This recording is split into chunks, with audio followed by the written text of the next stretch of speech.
Hey, it's Art Week Miami. Art Basel. We're here at NADA, featuring new artists, which is very cool. Look at some of this art. This is amazing, and the artist is going to talk about it. He gets that pro wrestling feel. He gets pop culture feel. He gets lucha feel. There's a lot of feels. Better than me. I'm not an artist. He is. AEW wrestler, Ring of Honor pure champion, and making his art showing debut is the great multi-talented Lee Moriarty. All right, Lee, so this is awesome. What is it like, first of all, to be here in Miami doing this? You've been here now for a few days. It's very surreal. I've never had my work displayed in person before, only in my living room. So to have it around and see all the amazing art surrounding me is very inspiring. It's really cool too, because I'm going to do this now, Lee, and then we'll get to your things. But there's a whole bunch of artists here for this whole week.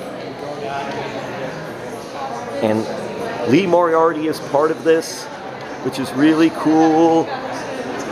Ah, we got someone talking to Lee. This is cool too. Very interesting. Went with the mask thing. So they kind of just a fun. That's very cool. This is impromptu. Oh, do you? I've trained down in Mexico. How did you get wrestling? Yeah. I was just channel surfing one day when I was like 12 years old. I came across it on TV. I was mesmerized because I was an artist growing up, and then it combined things I love. Because I grew up watching Kung Fu movies, Bruce Lee, things like that. So I was like, oh, this is something that I combine my art and my athleticism. And that's what got me into it. Once I graduated high school, I found wrestling school in Pittsburgh. What was wrestling? It was called PWX in Pittsburgh, Pittsburgh, PA. It was actually one of the schools for anyone who wanted to prepare for going to Pittsburgh. Okay. It's a whole subworld that you don't know about. You hear about the boxing, boxing studios where guys go to train, but I never thought of the wrestling. It was very secretive and protected until, I guess, around internet age came about. Right. And it was a way to find wrestling schools now. So I was just in the computer lab in high school doing research because my graduation assignment was to do a paper, and it was on age pro wrestling and sport. And as I was doing research, I found that school. Interesting. So how would you describe it? Is it a sport? I believe it's this unique combination of both art and sport. There's no other art field in the world that requires so much athleticism and competition and physicality. I think you can call it a performative sport. Yeah, in a lot of ways, like gymnastics. Yeah, that's exactly in that how sense. You have to perform certain routines, and then you see how the audience takes to those moves. So it's a different thing. I agree, because you can get hurt in it, it's a sport. You don't get hurt in chess. Maybe carpal tunnel. Yeah, you fall asleep and you hit your head on the board or something, but that's about it. What do you think, if I can ask you, sir?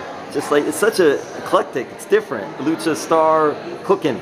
Well, I just think the fact that he's masked all of it gives you a sense of who they are. It's like them all the time. I mean, I think you're kind of saying that's their identity. Their identity is a wrestler. Whether they're doing a barbecue or going to work in a three-piece suit or whatever, that's their identity. Yeah, definitely. Lucha Libre, the mask is the face. They're not seen in public without that mask on. And even these guys, who even know Santo, they were movie stars and they wore the mask in the movies. Right. Well, it's true. Yeah, I forgot about those. Yeah. Well, the superheroes, they're wearing masks, so very interesting. Well, congrats. It's a pleasure to be here. It's a way of looking at the world. Take care. You look familiar to me. Were you a wrestler? I was never a wrestler, sir, but it would have been fun, though. It would have been fun. Thank you for sharing. We appreciate it. Wrestler. I don't have a wrestler body. Look at me, Lee. I can do this. I can do this. I have another video. I'm going to finish up with Lee. So, Lee, we'll do part 2 of this, but I'll let you talk first about this art, and then you can do your other interview. So tell us about this piece. Sure, I call this one Grill Maestro, and the inspiration comes from my childhood growing up. The smell and fumes of barbecues and things like that during the summer and spring. It's such a nostalgic feeling I get. anytime I'm driving around Tampa, Florida, and I smell smoke, my girlfriend's father, he cooks out a lot on the grill, so I just get that feeling, and it brings me back to a happy place. And we're going to hear more about Lee's work, but he's got other fans, media, everybody's here. Everyone's here, Lee, to talk to you. All right, we'll be back later.